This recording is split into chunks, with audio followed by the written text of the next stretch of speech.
Welcome to episode 5 of Belpod. Привет нашим слушателям в Belarusi. The initial focus of our discussion today will be the first meaningful action of the season, the Super Cup and the first legs of the Cup quarter-finals, which have already provided plenty of talking points. We'll then move on to offer a comprehensive overview of how we see the season panning out, as well as reflecting on the opinions of the many listeners who sent in their 1-16 predictions and the views of the experts on the ground in Belarus. We'll finish off with the latest of Dan's series of interviews with a keen follower of the BPL, this one located over 8,000 miles away from Leeds, before making brief mention of the games that we are planning to watch during the first weekend of the campaign. Hello again and welcome to you all. And John, we've got some exciting news to talk about this week, haven't we, really? Because the season is finally underway. What's your feeling so far on what we've seen? Yeah, it's been really good to have competitive football back. Caught the Super Cup last Tuesday. Not the best game, you'd have to say. I think Bata showing a few defensive frailties. I think Shakhtar really struggling up front to convert the chances that they created. But a really entertaining penalty shootout, and I really loved the way that Gutor had the stones to take the winning penalty kick himself. I thought that showed great heart. So for that reason, the game was memorable, if for no other. And of course, then we had the cup games, and Saturday's games were quite fun. Minsk and Izloch fought out a very entertaining 1-1 draw that I thought Izloch had much the better of. And then, of course, we move on to Torpedo against Arsenal, and that was a much more straightforward win for Yuri Puntis' side. And I know you watched both games closely on Sunday, Liam, so what was your thoughts on those two games? A bit contrasting, weren't they, if nothing else, because of the weather. I mean, I couldn't believe it when I tuned in on Sunday morning and thought, what on earth is going on here in Minsk? I mean, it was, those of you who haven't seen any pictures of it or weren't watching the game, there's at least a couple of inches of snow on the pitch, and they just swept the lines and got on with it, which I thought was great and really indicative. I was kind of hoping that our dear friend, the sports minister, was watching after all his chat about, overpaid prima donna footballers. I just felt like saying there's probably not a league in Europe where this game would have gone ahead, and the players just got on with it and produced a pretty decent spectacle. I thought Vitebsk, played well and took the lead, obviously, and then got pegged back. In the last 20 minutes, they could have been blown away, and they hung on in there. So I thought that was pretty impressive. And they, with the away goals counting in the cup and a second leg to come, I think Vitebsk will feel that they're still very much in it, don't you think? Yes, absolutely. And I think Bata might regret passing up quite a few of those chances. I mean, Sinjevic got a couple of goals, but he was really profligate as well. He could have had a hat-trick more. I think Vitebsk need to believe in themselves a bit more. I just felt that when Bata equalised quickly, it really wasn't good for them, and it knocked their confidence a lot. But they've nothing to fear in the return leg in Vitebsk, certainly. I'm afraid the game in Grodno looks being pretty academic, doesn't it? It does, unfortunately, and I have to say, disappointed for all the Grodno fans out there, because it just felt that they were actually doing pretty well. I thought. I mean, I know we've talked a lot about many changes at Neyman and how they're going to stand up this season to the challenge of this season. Obviously, you can't start much harder than away to the league champions, can you? And I thought the 60 minutes they were absolutely fine, and then we get this very debatable penalty decision. It's been really interesting to see contrasting views, which is lovely. It's what we love about football, isn't it? That we do have people thinking different things. I think we both have the same opinion on this one, John, don't we? Yeah, I think it was incredibly harsh. Even if you're going to send the boy off, it clearly wasn't a penalty. As the obstruction took place outside the box, I didn't like the way Darbo went down either, very, very easily. So it was disappointing for Neyman. And I think you're right. I think they really matched Shakhtar really well.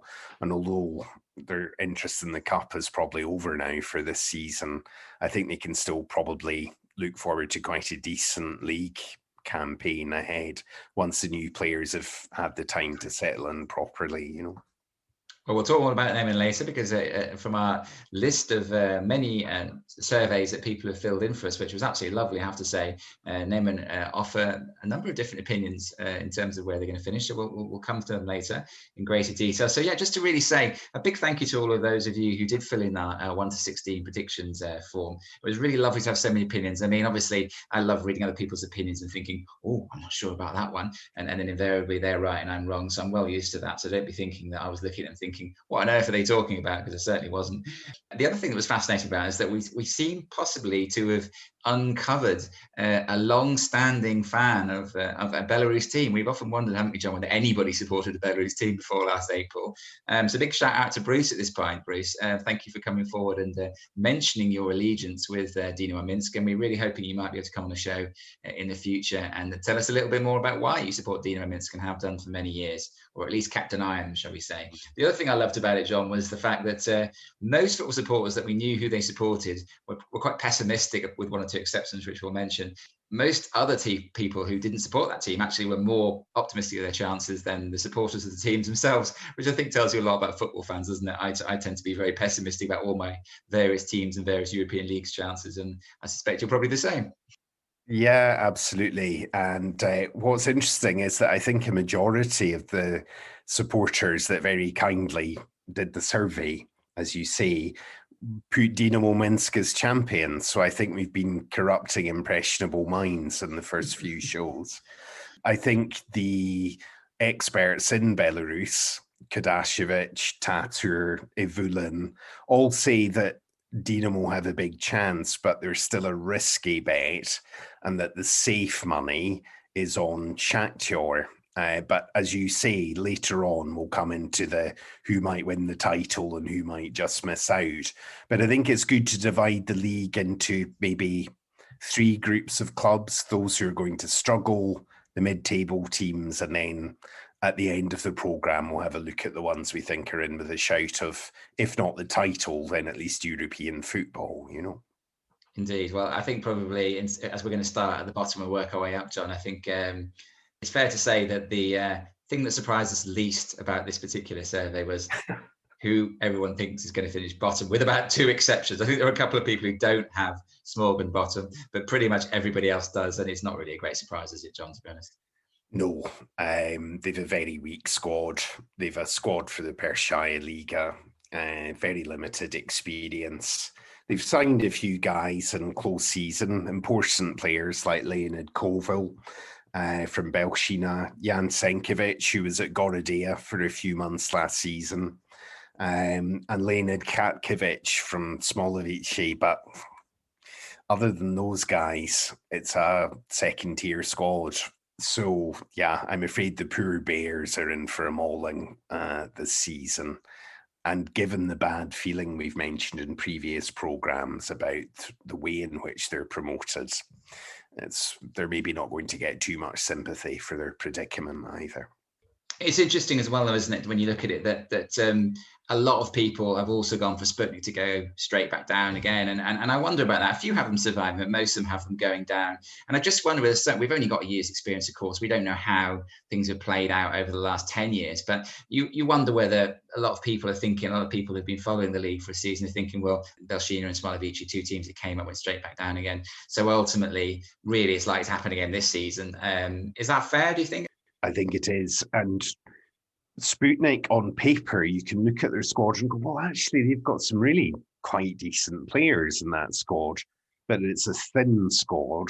There's only about 20 of them. Let's not forget that Sputnik brushed with closure over the closed season. But also, they're not allowed to play in their own ground.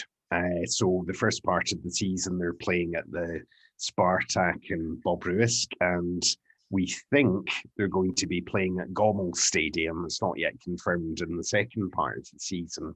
So as you know yourself from the history of English football, teams that are playing away from their home fan base in a ground 50, 60 miles away, they're up against it at the best of times. And that can play in the sense that the manager can build a siege mentality. And Vyacheslav Levchuk, let's not forget, won the Pershaya Liga very stylishly last season. So this is not a mug or an inexperienced coach. He's a guy, recent success behind him.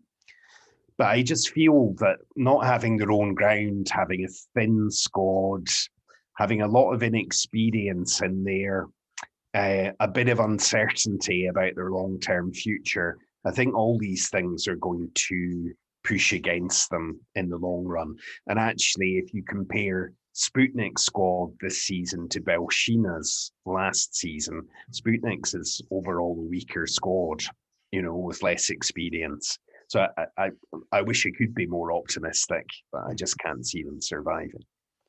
No, I suppose also following on from that, and perhaps again, we talked about the experience of last season forming to a certain extent our opinions on the relegation battle this season. I suppose the way that Sluts sort of fell apart last year would be a reason for many people to tip them to struggle this year. For instance, both Clive and Adam both have them just avoiding the relegation playoff, and Louis is one of several who thinks they'll be in the Pashaya next season. It's understandable, but is that fair on Brazovic? I mean, he's generally, and then we know they've not got much money to spend. We know that he signed a lot of players late in the day, presumably to save money and to see what was out there he could pick up cheaply. But he did do a reasonable job last year, didn't he? And so maybe going down or being in the relegation playoff again is perhaps a little bit pessimistic.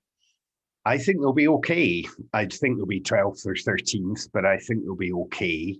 I really like Brazovic as a coach. I like the way that he encourages young players.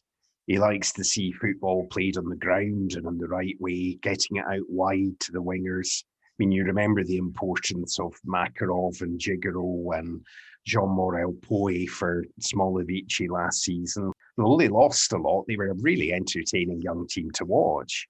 This season, he's got a stronger squad at Slutsk. He's got his old captain from Smolovici there. He's got Sergei Glebko, who was one of Belshina's better players last season. He's a good signing.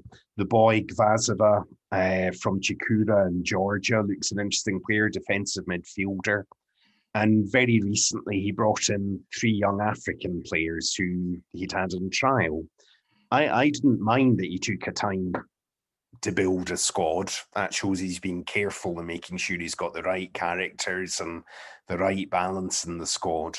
And I think Slutsk would either need to hit more financial turbulence or have a really bad run of injuries to be seriously bothered by relegation this season. If they'd stuck with Konchets to the end of last season, I think they would be in the Pershaya Liga. It just wasn't working under him. But you saw how well Brazovic bossed the relegation playoff tactically against a good Krumkachi side. So I think Slutsk will be okay. Another team that we've mentioned quite a lot in these first few shows is FC Minsk, inevitably because of their slightly strange dealings in the coach market, and indeed as soon as they dispensed what seemed to be a perfectly good coach, all players that he had playing for him well disappeared as well. There is a mixture there. There are still plenty who feel that they will be all right in mid-table, but there are others, I think probably the majority of the responses we got felt that they would be struggling down the bottom. Would you tend to agree with that? I mean, they have signed some decent players, and there is this suggestion of a connection with Rook, isn't it? Which is ironic in that Rook seemed to be a feeder club for Dinamo last year, and now there's a suggestion that Rook is now going to become a club that gives its players to another club. It seems quite extraordinary. But despite the slightly strange goings on, do you think maybe they perhaps should be okay? I mean, as I say, he's got a reasonable squad there now, at least. I think he does have a good squad with some very, very good players. Bogomolsky from Ruch, really enjoyed watching him last season. Muniru has come in, the Ghanaian player. I think he made his debut at the weekend in the Cup. Sergei Ignatovic, the goalkeeper from Dinamo Brest, who I always rated. But yes, I mean, the club is an absolute mess. It is now effectively a landing ground for players who aren't going to play too often for Ruch Brest. There is a close relationship between Zaitsev, the Ruch chairman, and Schleido, the FC Minsk chairman. I really don't rate their new coach, Shecherbachenko. They looked a mess on Saturday, and you could argue that, well, he's just taken over and signed a whole bunch of new players. But it was the same, for Izloch. They're in exactly the same position with a largely new side, and they looked like much more of a team. They had a much better shape about them, and arguably were unlucky not to win the tie overall. So whilst I don't think FC will go down, I think they're in for a very messy season. And I think they're likely to be the sort of team that will, I don't know, beat Bate 1-0 one weekend and then get filled in 7-3 down in Rechetza by Sputnik the next, one of these strange teams that you can't predict at all.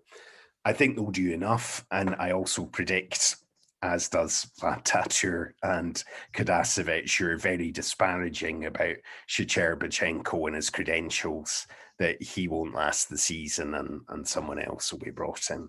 Yeah, it seems to make sense, doesn't it? Unfortunately, and presumably when that does happen, the squad of underachieving players will perhaps be licked into shape by a new coach, and that may itself be enough money to keep them away from the Pashanic season. Yeah, but it's a bit of a mess having a sort of traveling circus of players blowing in from all directions, and at the moment they're a bunch of iron filings without a magnet. They just didn't hang together at all, and the players are still getting to know one another. So we'll see where they are, by the end of April, and I think we'll have a better idea of the type of season they'll have. But I do expect them, unfortunately, to be in the bottom 5 this term. And had they held on to Vadim Skripchenko in the bulk of last season's squad, I think we'd be looking at them challenging for the top 6, the way he had them humming towards the back end of last season. But now that momentum is a distant memory, I'm afraid. It's an extraordinary decision, isn't it? And let's hope for all the FC Minsk fans out there that they don't live to regret it, because as always, the supporters tend to suffer the most, only in these situations. I'm sure they're as baffled by what's going on as we are. So we'll move on to the middle group, the mid-table teams. Now, obviously, you wouldn't be hugely surprised at some of the names that have featured quite heavily here in the mid-table area, John. There are some familiar faces, shall we say. I mean, I think Neyman often have cropped up quite a lot in this situation. I think personally, I would say probably back to the natural level would be my feeling, but you can give your own view on that in due course. Izloch, I think as well. Vitebsk, similar sorts of teams who are probably a bit better than the bottom 5. That seems to be the general consensus amongst the people who've got in touch with us. One that really did interest me, though, John, was Gomel. In that far more people have got Gomel in this middle group of teams than they have in the bottom group of teams. And this, obviously, last season we did see the one team in Root Brest that did well, having come up, and 2 that went straight back down again. People seem to have picked out Gomel as the one of the 3 that's most likely to do all right, and more than do all right, actually end up in mid-table. What's your view on that? Yeah, I agree. I think Gomel will be in the top 10. I think they're significantly better than the teams we've spoken about so far. And also the team we haven't mentioned that I think will be in the relegation playoff, who are Energetic. But I think Gomel are a solid enough team. They've a lot of money. They've an owner who's willing to back manager Bionchik. They've not signed stellar players, I have to say, in the close season, but solid enough players. And I think the first month is going to be very important for them, because their fans have identified a lack of cover at centre-back. Igor Kuzmenok, who they brought in from Izloch, is injured and won't be able to play until May, so they're going to have to improvise a bit there or sign somebody else. So teams will be looking to press them and get on top of them in the first few games of the season, knowing about that weakness. But they've signed some interesting players, Denis Levitsky from Torpedo. I like the look of him, the left winger. In midfield, they're quite strong too. The boy Kostrov from Slavia has joined them, getting towards the end of his career now, but a very good utility player to have. So I like the way that the squad has been reshaped. I also think they need to be a bit more spontaneous. I think they were very regimented and drilled last season. And when it came to big games, such as the one full game of theirs I saw against Krumkachi, if the plan didn't work, then they didn't know how to improvise. So I hope, for the Gomel fans' sake, that the coach has been working on that a bit in the close season. But I certainly don't see any problem in them surviving in the top 5 for another year. Interesting you should mention Energetic. Obviously, I'm sure Dan will be very sad to hear what you had to say there. There are 2 teams actually in this middle group. I mean, I think we could call them middle stroke bottom groups, these 2 teams. Energetic and Slavia both mentioned. There's very split opinions on them. And as far as Energetic is concerned, a number of people are thinking, oh yeah, they always pull some rabbits out of the hats. They'll do it again and that will be okay. And so they'll probably end up mid-table. And Slavia, I think people are uncertain which way it's going, in the sense that, we think there's going to be less money to spend. And both those teams have a number of people, including yourself, who think they're going to be right down the bottom. Indeed, Bo has already tipped Slavia to be relegated. So, it is interesting, those two. I mean, I suppose, what do we think? Are Energetic, is it another rabbit from the hat time? Again, we've only got one season to judge, haven't we? We know they pulled a couple of great signings out last year, which was enough. They had a good first half of the season that kind of held them through. Slavia, I don't know what to think about Slavia, really. But yeah, I mean, maybe it's their time to having an underachieved for so long. Maybe it's time for them to come unstuck. What do you think? I don't see Slavia being in trouble. I don't think they'll pull up any trees either. And I do think Martinovic is under pressure to deliver this year. Slavia are a well-funded club compared to many. Mozart is also quite a well-to-do town in Belarusian terms because of its importance of the refinery and all the jobs that supports. So I think Slavia need to be comfortably mid-table this season. And the problem they had was that they never worked out what their best team was. I think it's important that they settle on a formation early and their best 11 early and stick to it. Energetic squad is just too thin for me. In 2019, Shkurin kept them up. Last year, arguably, Yakshiboyev and Twe and Dusan Bakic kept them up. They don't have this profile of player this season. There's a rumour today that Ubay Dulayev of Shakhtar is being loaned to Energetic for a period, but it's only a rumour. If he comes, well, that might help. But I think they're really going to struggle this season. The squad's too thin, it's too young. And I do also wonder how much Anatoly Pavlovich and Vladimir Boyavsky are invested in the club staying in the top flight. Their mission is to develop young players and sell them on for big money.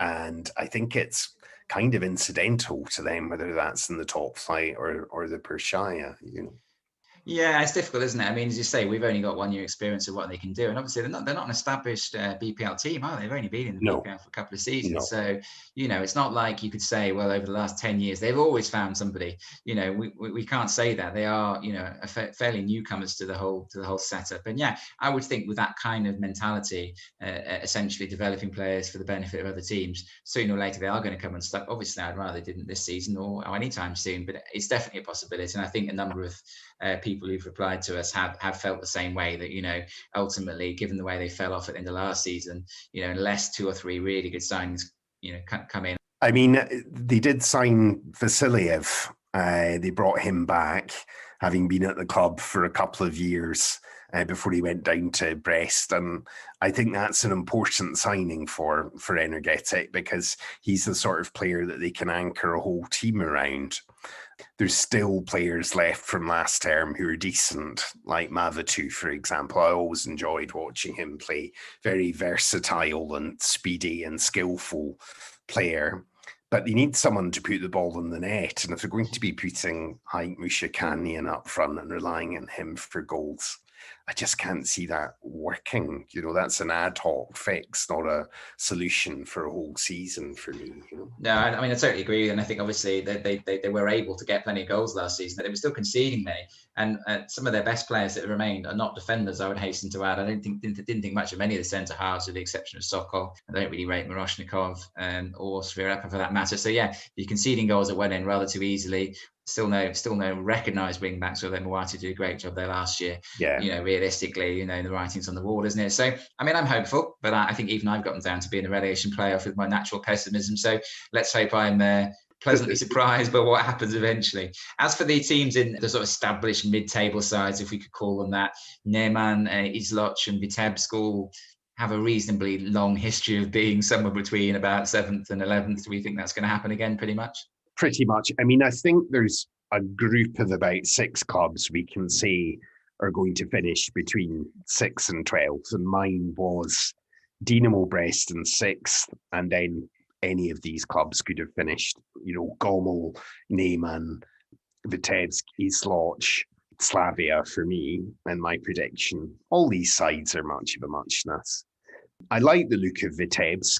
I like their new coach, Evgeny Chernyukin. I think he'll lead them to a good finish this season. And I think things had come to a natural end with Sergei Yazinski there. I think it was time for him to move on after 5 years. He'd done them a good turn, but it was visibly going stale by the end of last season. Isloch, I really liked the look of last weekend. I think that young team has the potential in a couple of years' time to be a really strong, tough outfit if they stick together. So I think obviously the owner and the directors will back Radkov, and they'll be comfortably mid-table, up and down like last season, but seventh, eighth, definitely. Which leaves us perhaps in a surprising position, because I remember in our first programme, we were lamenting the demise of Dynamo Brest, and we didn't even know if the club would start the season then. But hasn't Sergei Kovalchuk put together an amazing squad down there in really short space of time? Well, I find it fascinating, actually. I find that two teams that actually appear quite regularly in this mid-section of the table. In fact, from Catchy, Chris and Jess both have Dynamo Brest to be relegated, believe it or not. And to be honest, 6 weeks ago, I would have said, absolutely. Yeah. I'm not even sure they're going to start, never mind whether, they're going to be they're going to be a small one, basically. They're going to be absolutely no chance. It's a new project, obviously, and we can't be too sure, but I can see why, even despite that new project looking very promising, a number of people still have them ranked between 6th and 11th. That's not unusual at all. And interestingly as well, Rook as well. I mean, that doesn't feel like a new project to me, but a lot of people out there, seen from the responses, are not convinced by Rook, even though they have essentially just signed all the Dynamo Brest players from last season. So both of the Brest teams, interestingly, do appear in the middle section. And that's probably the one area which I would beg to differ with our followers and our respondents, because I do think both of those are likely now to do better than 9th or 10th, and I certainly don't see any of them being anywhere near sort of the bottom places at all. So there's no question, I think, of Dynamo being relegated with the squad that they now have. I think they'll finish 6th. I mean, let's look through the new team they've put together just quickly. Roman Stepanov, one of the best goalkeepers domestically in the league. You've got Baiduk, who's Gorodea's left back last season. Usenia, Gorodea's right back, and we know how miserly Gorodea were at the back last season. A couple of good centre backs, including Vitaly Gajduchik, who was at Rook last term. And they've also brought in, David Ivan from Kievo. He's an injury prone, but a really promising Slovakian central midfielder. I hope he has a season clear of injury. They've got Tikhanovsky in defensive midfield. It's a really good squad. They're a wee bit light up front, arguably, but they don't have money to bring in the big players anymore. I mean, you saw the article the other day about the difference in salaries, and Dynamo Brest are right at the bottom of the salary league table now, unfortunately.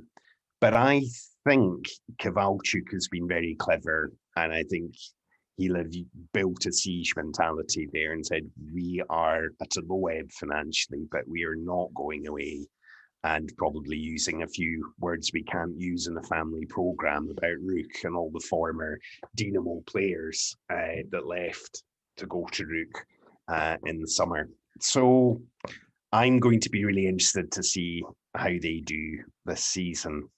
And I'm really going to be interested to see if they live up to our expectations anyway.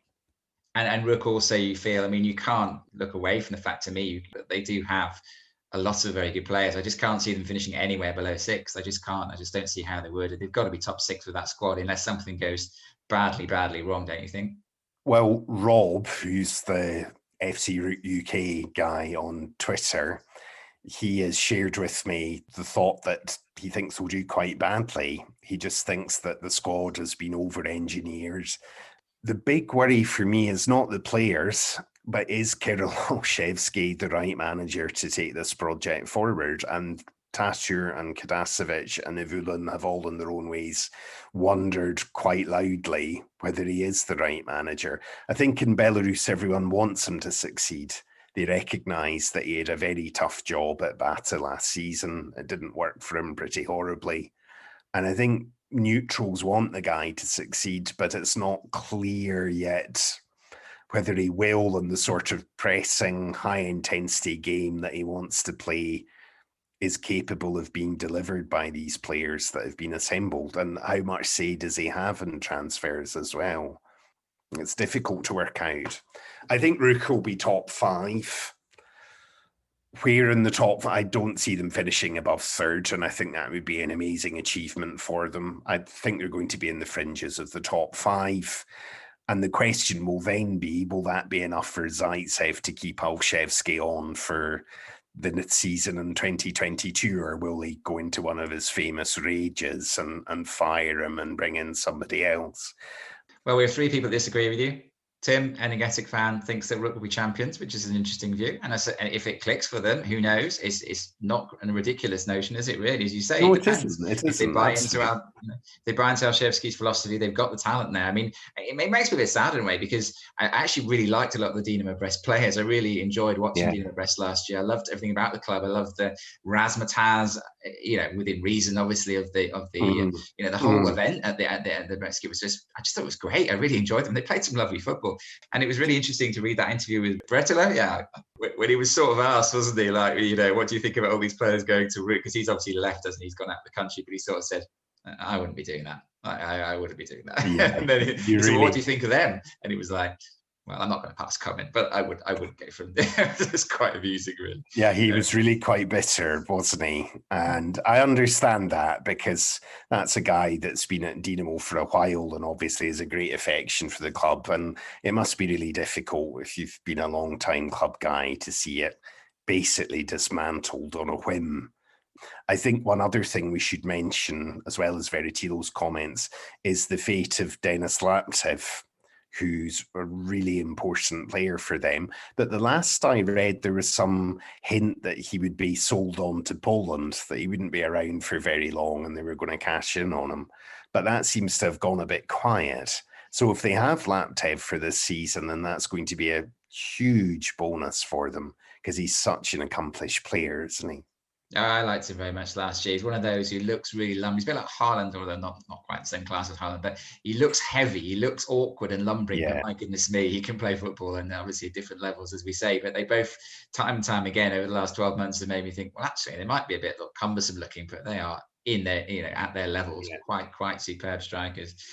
Both Josh and Islop Ben have got Rook down as runners up as well. So there's a number of people who really fancy them this year, and I know that you will hear something from our special guest later on about Rook, which makes us think that possibly there's others out there that are quite keen on Rook.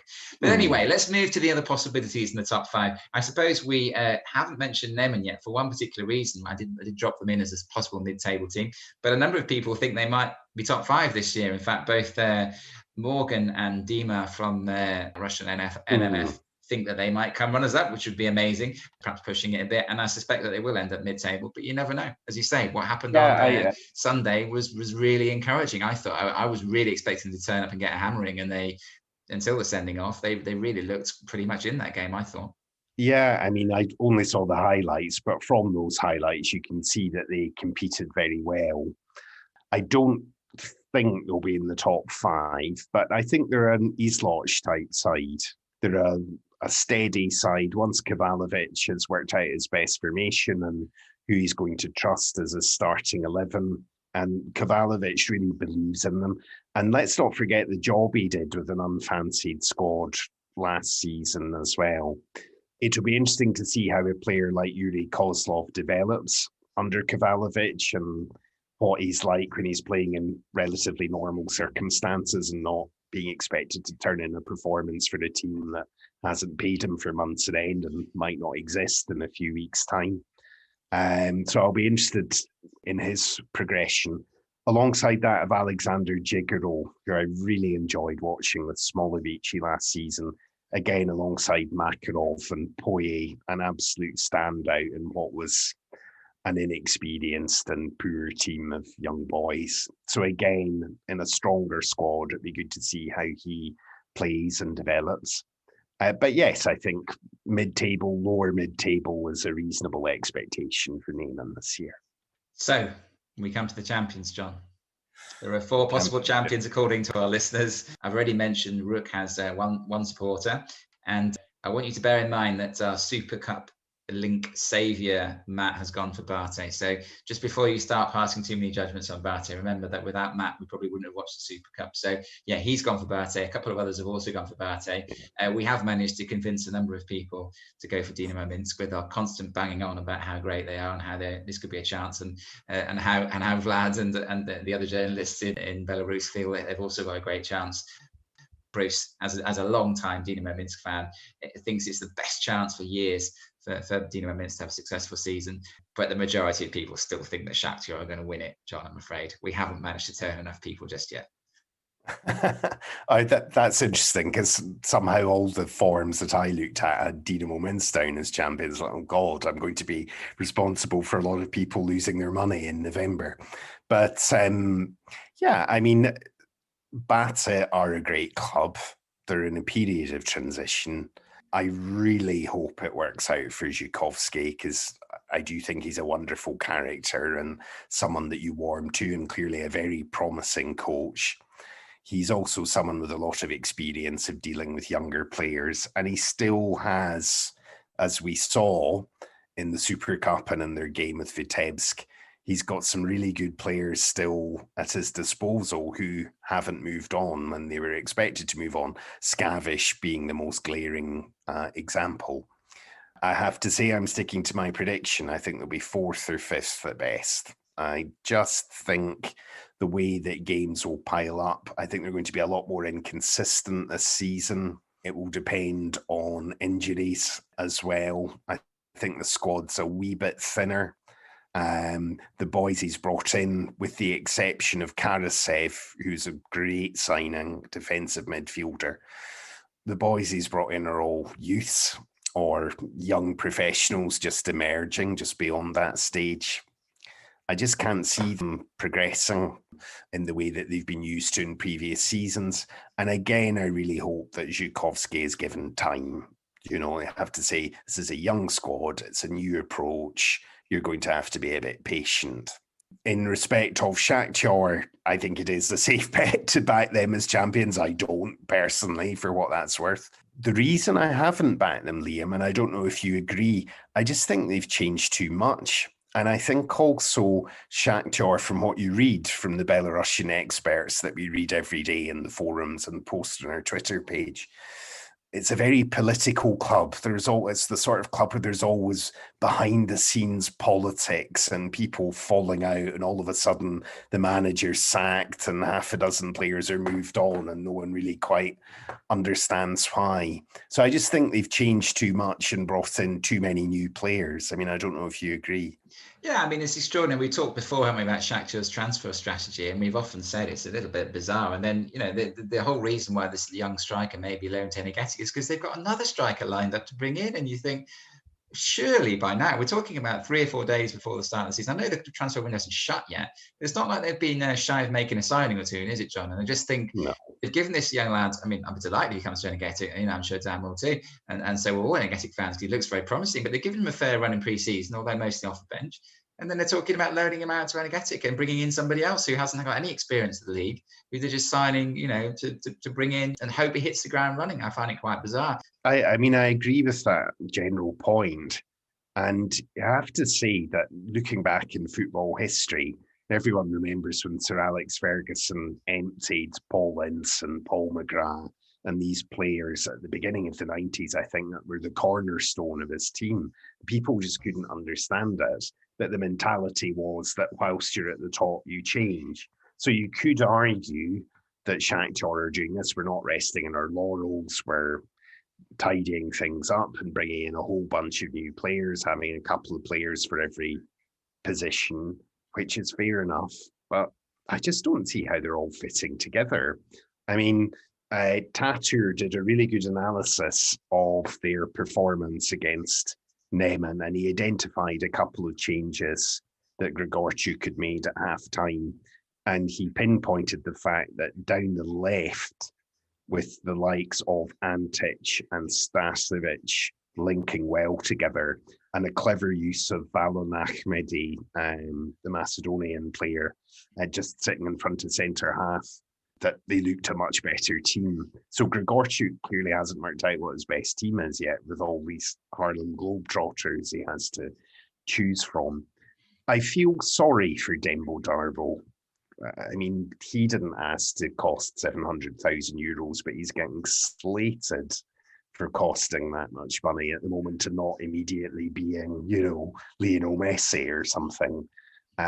He's a raw young guy. He did really well in the North Macedonian League. And okay, more often than not this season, I think he's going to turn into a good performance. And I'm really looking forward to watching him properly, actually, and to seeing how he measures up against the forwards that they had this time last year, like Bodil and Yakshiboyev and Lisakovic and so forth.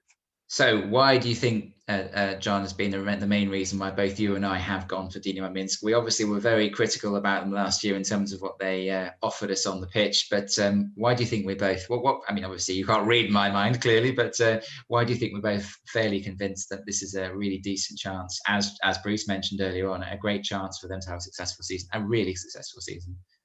Yeah, I think Dinamo Minsk have the strongest defence and the strongest midfield in the league, hands down, by far. Whatever you think about Leonid Kuchuk and his style of play, which is remorselessly negative and stops others playing so that they can play a little bit, nonetheless, it's effective. And he really did improve Dinamo Minsk when he took the job last season. I can't believe that Shakhtar sold them Alexander Selyeva. I just don't understand that. It's like Manchester City selling Liverpool one of their better midfielders. I can't understand the logic behind it, leading on from what you were saying about Shakhtar's transfer policy. The only hint of negativity I have about Dinamo is the goals might be hard to come by. Dusan Bakic won't lead the line. Apparently, he doesn't have confidence in any of his younger strikers. Jean-Morel Poe seems like a bit of a spare part there. I don't see how he's going to fit into the team. I mean, what's your thoughts on Dinamo? How do you see them doing this season? Obviously, you tip them to win the league, but why? Yeah, I mean, my only nagging doubt with Dinamo is exactly the same as you. As I said to you a few episodes ago, I felt if they moved heaven and earth to get Laptev, I would have been absolutely out there urging everybody without a shadow of a doubt to put their money on Dinamo Minsk, because that is the weakness. I don't think Bakic can lead the line, but he did score 11 goals last season, so he's a decent player. He just needs to find somebody to play alongside Bakic, as far as I'm concerned. And what we saw from them up front last year wasn't particularly impressive. I do think that is the one real major question mark against them. And maybe you could say, well, the game's about scoring goals. So if there is that question mark, how on earth can you tip them? I just get this feeling that they are resolute and they will find ways of grinding out 1-0 victories in ways that I'm not sure that, any of the other contenders will do. I don't see Bate shutting up shop at 1-0. I don't see, to a certain extent, I don't see Rook. I just don't think they've got lovely players, Rook. I just don't see that defensive, and that's probably saying they're going to bore their way to the league a la Greece back in 2002 at the European Championships. But we've got to be realistic here. I do think that this is a great chance for them, and they will need to score more goals than last season. And I think they will have to play, a slightly more expansive brand of football to break down teams, because there were too many down 0-0 draws last year for them. And those cost them in the end. They could have won it last year, to be honest. They weren't a million miles away in the end. So they will need to be. Kuchuk will need to, change his approach a little bit. And if they can find the players to deliver those goals, and even get in the lead, to be honest. I mean, like I say, when you missed 0-0 draws last season, weren't there? So if they can get in front, I fancy them to hang on to most of those leads, and therefore I fancy them to get over the line in the end of it. The two big things Dinamo were missing last year was pace and vision. They didn't have any vision from the midfield, and watching them attack was watching a crab trying to escape an oil slick. They were so slow. But with Selyeva there, with Putsila there, who's come back after a long time away, I'm interested to see how Bakic links up with Vladislav Klimovic. Shikavka might have a better season than he did last year with a bit more competition around. But I think you're absolutely right. They're going to bludgeon a lot of teams into submission. And it might not be pretty very often, but I think they're going to be very effective. And Kuchuk has also shown that he knows how to win the big games. So the games against the Ruchs, the Shakhtars, the Batas, the Torpedoes, you can see him knowing how to win those games. And if he can win those games, then he can afford the odd off day against the mid-table teams, you know. So that just leaves us with one team that we haven't really mentioned yet, and it's our friends at Torpedo, John. It's a bit sad, isn't it? We started this podcast, I seem to remember, just being really, really optimistic about Torpedo and feeling that this could finally, that they'd slightly fallen away last year, but he had made some great signings at that stage, and they still are great signings. I still think he's got a decent squad, but it's very interesting that everybody without fail has them between second and fifth, really. Everyone thinks they're going to be in that top group. And I thought Jacob's comments were quite interesting on this. He said, I don't see all the hype about Torpedo. They've lost all their difference makers and we're left with decent, industrious players, but I don't see anything special enough there to challenge for European football. I don't know what your thoughts are on that. It's an interesting idea, isn't it? Obviously, we know they've lost Veloso. We know they've lost their Drake lookalike as well, Gabriel Ramos. Is that they look a solid side, but is there the spark up front? Is there the creativity in midfield? Is it going to be another nearly season for Torpedo? Whereas it would be a shame, wouldn't it? Because we all felt at the start, we both felt at the start that this would be, possibly their chance, and now it seems less likely. And I don't know why that is, really, to be honest.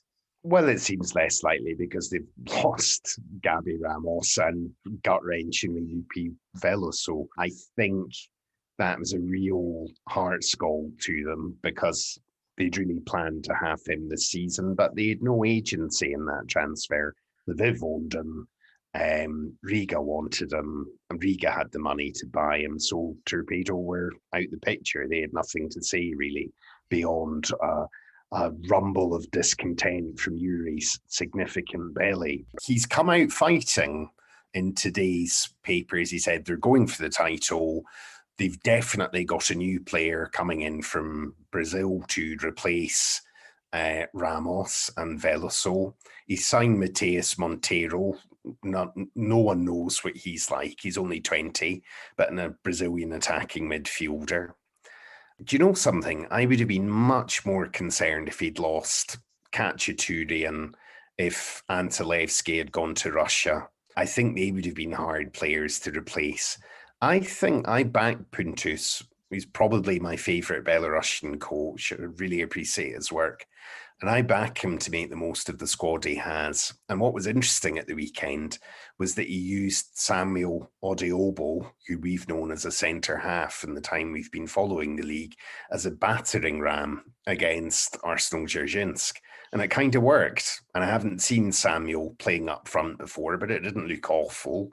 And if he can hold the ball up and bring other players into play in the absence of the Brazilian playmakers, then maybe that's their route to goal this season rather than what Danny Wilson would have termed fancy Dan stuff. So I think Torpedo will be just fine. I think there's a chance they'll be runners up. I have them finishing more likely third in the table, with all due respect to Yuri and his title ambitions, unless his South American player is Messi or he's brought in Cristiano Ronaldo, then I can't see them taking the title, really. Okay, so that's pretty much all we have to say for ourselves about what's going on. Thank you so much again for all of your comments from which accompanied your selections. I should have mentioned also that right at the start, I said most people have been quite naturally pessimistic about the team they support compared to what other people have predicted for them.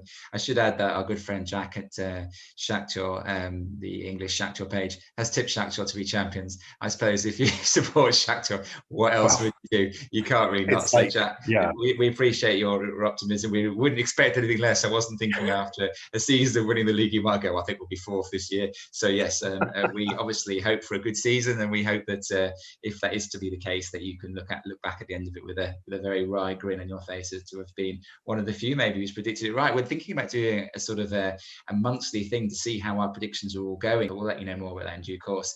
We have got one final insight into what we think might happen this season, not from us. It's going to be delivered to us by our latest guest, and Dan will now tell you a bit more about him. Joining me this week, all the way from the other side of the world, is Ed. Welcome, Ed. Thank you, Dan. Great to be here. I am on the other side of the world, even though I have this American accent. I have been living in Melbourne, Australia for 20 years, so kind of a little bit of a hybrid for you. So America to Australia and paying attention to Belarus.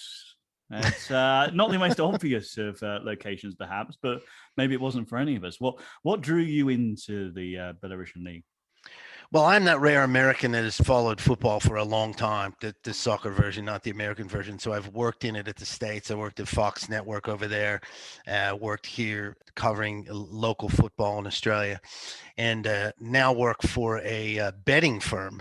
So I was back in those days, remember when there was no sport on, Belarus was about the only league playing. I was sort of charged with finding out all about the league and what it was about. So I took a deep dive into it, did my research, sort of provided a platform for people to consider having wagers on the league. And then when the other leagues, Bundesliga, La Liga, Premier League came back and people tended to sort of push Belarus to the side, I stayed with it. And I continued to watch it, and I was had YouTube on at 11 o'clock at night, and was following it on betting sites when it was a very tiny little screen on my phone. And look, the league just sort of captured me, and I'm still with it, and am ready for another season. You mentioned obviously that this isn't the only kind of the league that you're interested in. There's a lot of other, in fact, not the only sport that you kind of cover. What was it about Belarus that kept your attention after the other ones came back? Well, it's a great question. I think the first thing was when all those other sports had shut down, the idea that there was going to be live football. I remember that night distinctly, literally I think I joined a rival betting company just so I could get access to the game on their app. And I remember sitting there just waiting for this game to come up. And you had this sort of, you know what they're like, sort of the silence. You hear some of the fans, you hear some words in Russian, and it just was just exotic's the wrong word, but it was also kind of enthralling because it was finally sport was back. So that really just grabbed me from the very beginning because I really wanted something to watch. I was really passionate about watching some competitive sport.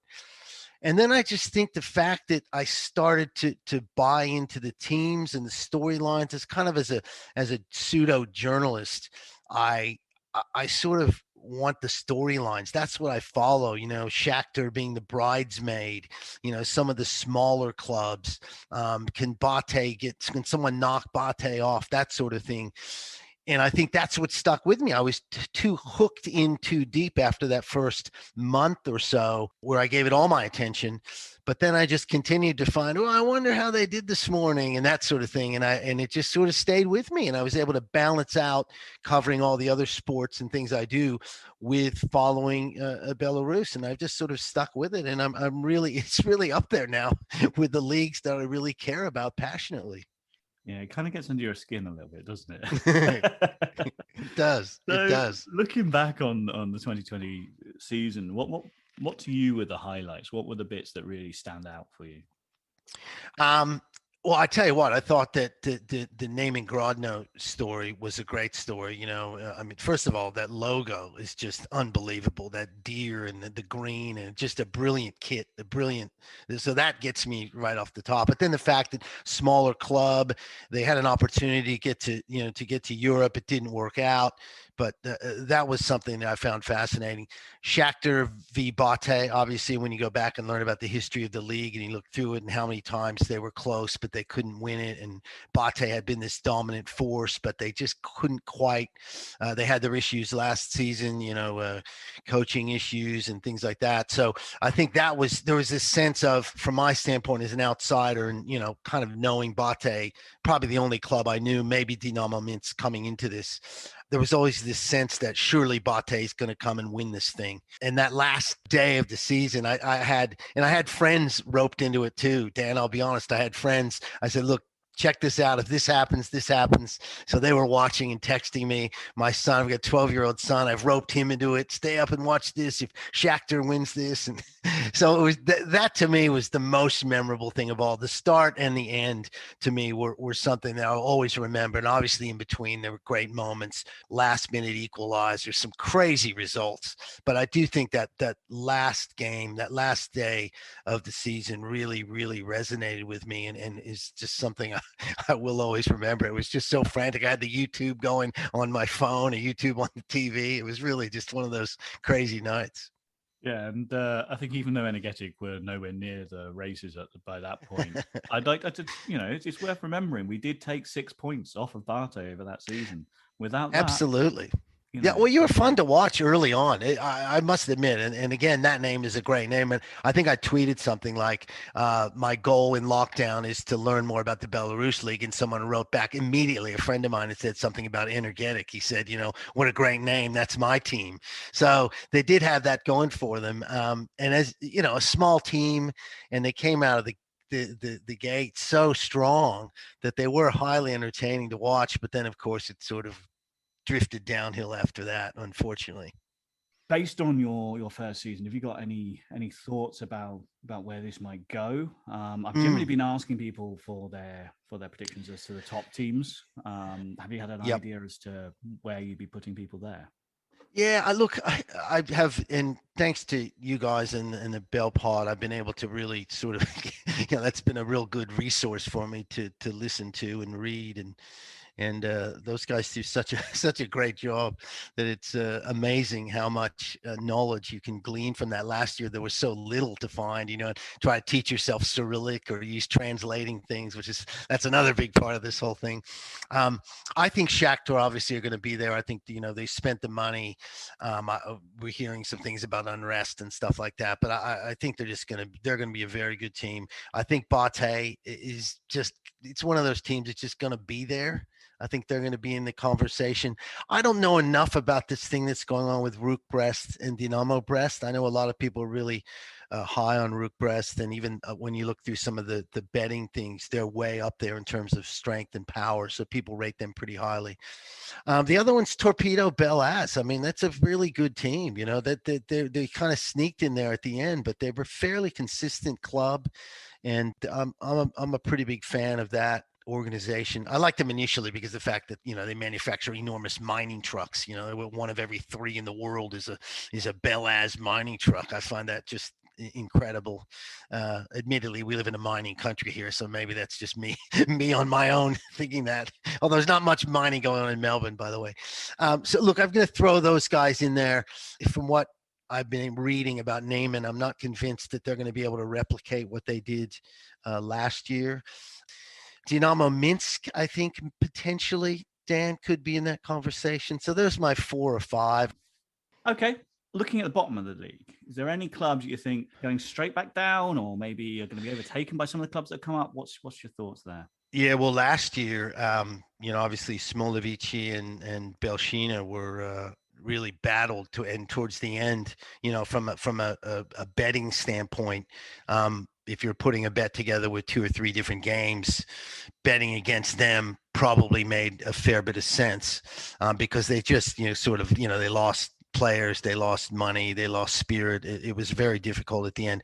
I don't know enough about a team like Gomel and how good they're going to be, but you would look at a club like, obviously, Smorgon, that whole sort of, I don't know if you say fiasco, debacle, or whatever, but I can't see them being competitive on the level with a lot of those other clubs. I think they're in for a rude awakening, and I would suspect that Sputnik, which is a great name, by the way, and potentially Gomel might struggle a little bit. But I would say Smorgon, I think, just stands out as like a straight back down. I can't see anything other than that happening, to be honest. The good news is there are 16 teams. I mean, to go with an unbalanced league, we've done that a few times over here, and it just is a real pain with the buys and things like that. So to at least have that, I think is good, and hopefully they can be competitive. It would be great if they could be, but I foresee some tough times when they go up against some of the big clubs. Well, it's been an absolute joy to talk to you, Ed. if people are interested in what you're doing and what you're pushing out, how can people follow you on social media, etc.? The easiest way is just my Twitter account at Ed Wyatt, EDWYATT. And I do, once the season starts, I'll be a little bit more. I'm not as prolific as you guys are with the Belarus content. A lot of my content here is ends up being geo-blocked, so you probably can't find it. But I will link occasionally to some stuff and offer some opinions and things. And occasionally I pop out a video with some of my thoughts. So yeah, just follow me on Twitter. And I think if you're interested, you'll get some other stuff too that you might not be interested in, but that's a good starting place. Thanks for that, Ed and Dan. That was absolutely tremendous. I must admit, I never thought we'd find a fan of Belarusian football who was American living in Melbourne. That's quite an amazing feat, don't you think? And it was just lovely to hear him talk about last season. Obviously, we're most interested now in what's coming rather than what's been. But I just love that description of him, having various devices of which he was watching YouTube. I will remember, as he will, that last day of the season for the rest of my life. It was a really memorable occasion. So lovely to have Ed on the show and giving his views on how he thinks things will pan out. That's the last missing piece, I suppose, in our previews for the moment. If you still want to send in your previews, obviously that's absolutely fine. You can send them in any way you like. We'll just add them to the list because, as I say, we were trying to come up with some sort of prediction, not league, obviously, but a prediction in the season. Look at your prediction in the season, see who got the most right, and give a prize to whoever has the most correct answer, so to speak. So if you still want to be part of that, there's loads of ways you can do it. Just email us or direct message, whatever you like, just with your 1 to 16, but preferably do it before tomorrow afternoon because it would be nice to have them in before the start. If you can't, it's not the end of the world. It's not going to make a massive difference after 1 week. We'll still accept your entries into the competition. To finish off with, really, I think we're all, we haven't seen any league games yet, but we're all incredibly enthusiastic about it, as Ed is. It's nice to see that we're still, being noticed out there. I wrote an article for When Saturday Comes, which has just come out in this latest issue. It's not going to tell you anything you didn't already know about the BPL if you've been following it for a few months now, but it's nice to see that there's still coverage of the Belarusian League out there. Hopefully we'll have a few more people to add to our party. But in the meantime, we remain a hardy band of real enthusiasts and growing all the time. And it's lovely to have your support. And as I say, we'll be back in a couple of weeks to tell you more about what we've made of the first 2 weeks of the season. Absolutely do send your predictions in, because we do undertake to send the winner of our rather unscientific predictions league this season a bottle of something, if not Belarusian, then Russian at the end of the season, if you are the prize winner. I should also say, Liam, who are you watching this weekend? Are you doing the marathon and starting at 4 o'clock on Friday afternoon, and you'll still be there in your pajamas at 6:30 on Sunday evening, having got divorced? Or will you be scientifically watching 1 or 2 games and commenting on them in detail next time? And if so, what are those games?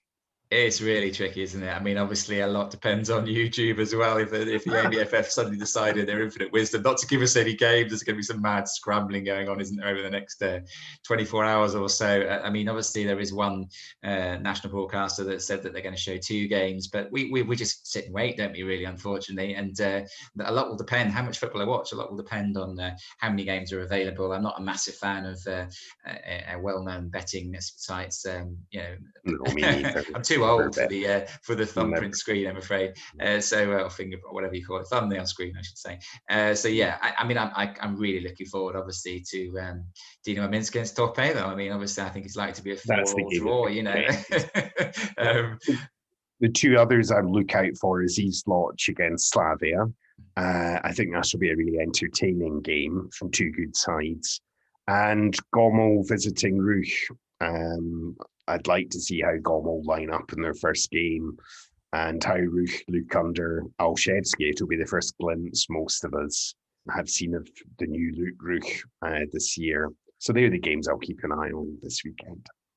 Obviously, we'll be looking to keep you, although we're only coming out every 2 weeks, even during the season. We're looking to every 2 Thursdays to give you some meat to get your teeth into. But we'll keep everything going on Twitter. Obviously, we'll be looking to post, goal highlights, etc. Some of the talking points, hopefully in between, and then we'll obviously reconvene in 2 weeks and give you some more thoughts on how we think things have been going. But in the meantime, take very good care of yourselves. Lovely to have your support as always, and we'll see you soon. Yep. Thanks for listening, everyone, and see you next time. All the best.